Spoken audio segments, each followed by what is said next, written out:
Hi guys, what's up and welcome back to my channel, or if you're new here, welcome to my channel. My name is Sabrina and I would love it so much if you would subscribe. I want to apologize because I do have cats and they're running around.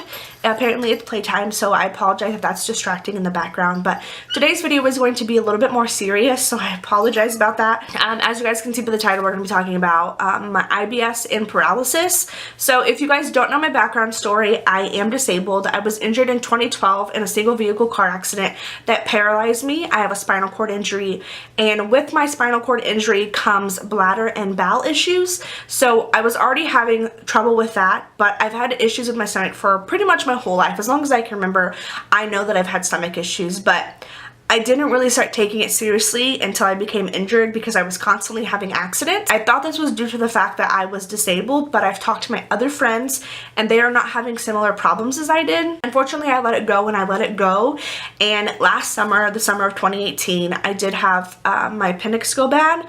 I let that go for probably a couple of weeks because I thought that I was just having a flare-up with my IBS, because if you have IBS, it can be extremely painful.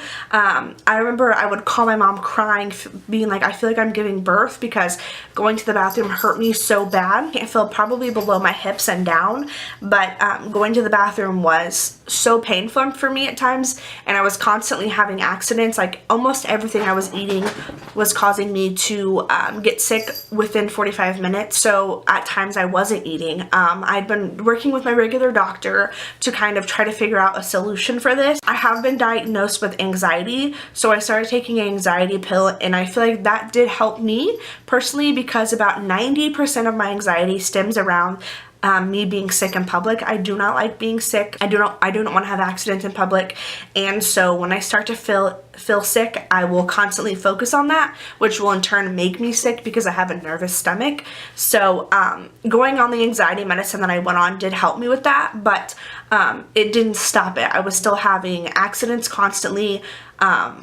And I don't want to get into too much detail about like what was actually happening because it is kind of gross and personal, but I could just tell that what was happening with my body was not normal. So after following people on Instagram that have bowel issues and problems like that, I decided to see a GI doctor. When I first met with him, he had asked if I'd had a colonoscopy before, and I said no. Well, I did have one, and in that colonoscopy that I had when I first got injured, they found polyps, which can be cancerous, but I do not have cancer, but that was one of the first things he thought.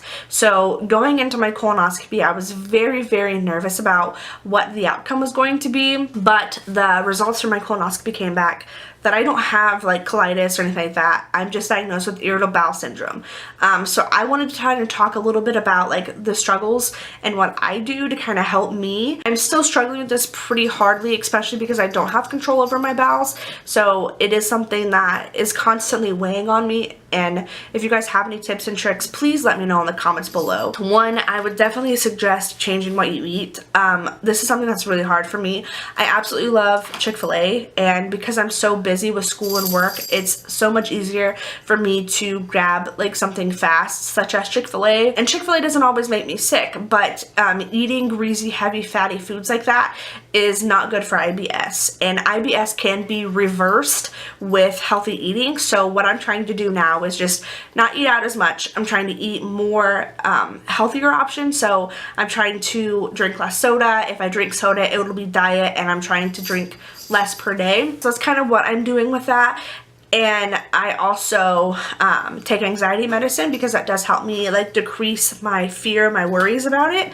One thing that I also do, the people that I'm close with, I make sure that I tell them about the situation. So I say, hey, I do have some stomach issues, so if I have to leave or I won't be able to eat that certain food or whatever, because talking about things like this does help me with my anxiety, and it helps me not feel so bad if accidents happen. So that's another thing that I do. I think that building a community of people who love and support you is really helpful. You can also find people on Instagram who are pretty open about their struggles with like bowel issues.